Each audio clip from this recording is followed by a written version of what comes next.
What's up guys, how's it going? My name's Kent and this is Corsby Gaming. So this video is going to be a top 10 countdown on the best games for one of the most epic consoles ever, the Nintendo 64.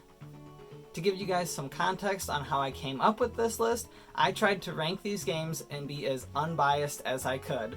To do this, I used a few different components.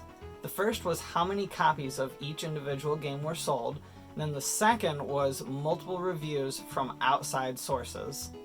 These reviews came from 3 different websites. First was IGN, the second was GameSpot, and then the last one was Metacritic. The last component that I considered is where my bias might come a little bit into play. So another factor that I considered was the impact that these games had on their individual franchise and the genre that they were a part of. Alright, now that you have some context for this list, let's get into it. Starting this list off in the 10th spot is going to be Mario Party. So there were 2.7 million copies sold of this game, and then IGN gave it a 7.9, GameSpot gave it a 7.2, and Metacritic gave it a 7.9 as well.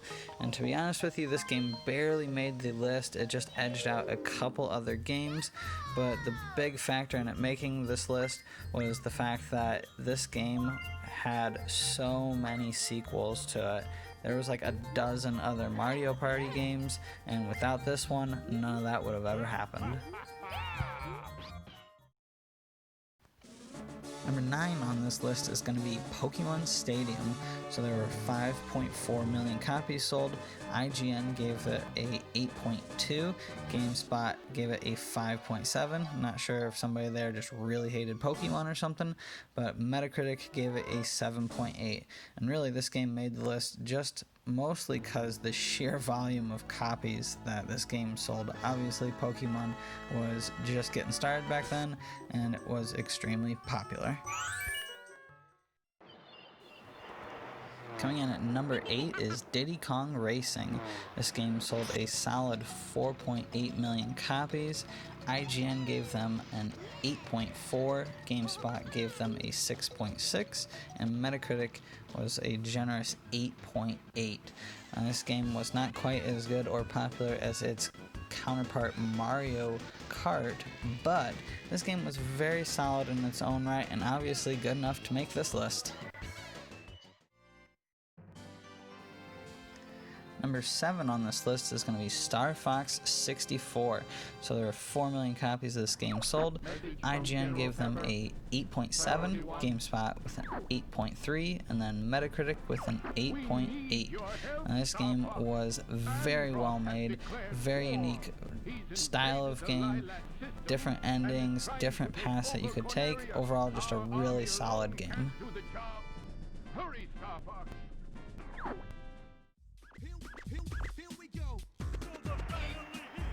Coming in at number 6 is Donkey Kong 64, and the sole reason this game made this list is this intro song. Just kidding, this is actually a really good game. This game sold 5.2 million copies. IGN, GameSpot, and Metacritic all gave it a 9.0, and honestly this game would be higher on this list, but the games that are ahead of it I just felt had a much bigger impact.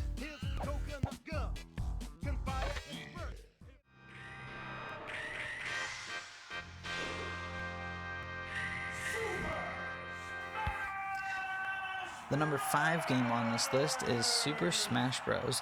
There were 5.5 million copies sold. IGN gave them an 8.5, GameSpot a 7.5, and Metacritic a 7.9. And this game really kicked off a genre and a franchise. Without this game, there would not be Super Smash Bros. Melee, which sold 7+ million copies, or Super Smash Bros. Brawl, which sold 13+ million copies. So without this one, those would have never happened, and they were obviously very popular.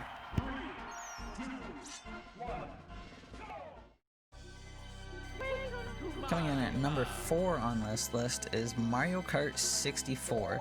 There were a really high 9.8 million copies sold, and then the reviews were pretty low, 8.1 from IGN, GameSpot gave it a 6.4, and Metacritic gave it an 8.3. So if the reviews weren't so low on this game, it might be higher, because it is a classic, such a good game, still fun to play to this day. It aged very well and is great for parties, but those reviews really held it back.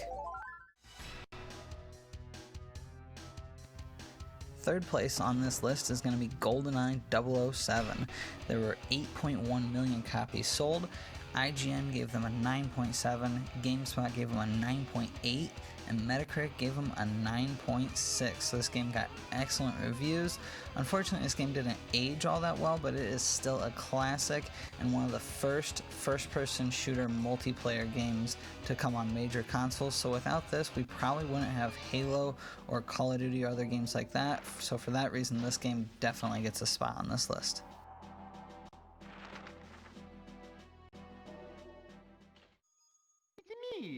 Mario. Coming in at number 2 on this list is Super Mario 64. It had the most copies sold out of any Nintendo 64 game at 11.9 million copies. Got excellent reviews as well. IGN gave it a 9.8, GameSpot a 9.4, and Metacritic a 9.4 as well. So this Mario game really continued the evolution of Mario games. It utilized the 3D capabilities of the N64 perfectly and just continued those Mario games as being top notch.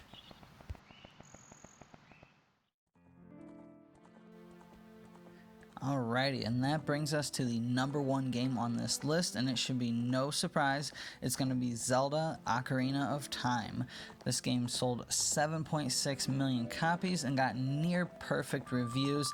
IGN gave it a 10, GameSpot a 10 as well, and Metacritic a 9.9.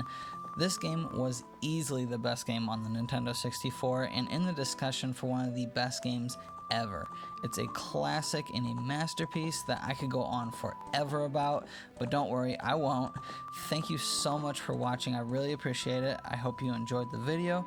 If you did, please hit the subscribe button so you can catch more videos like this in the future. If you want to see me do a top 10 on another console, go ahead and put it in the comments.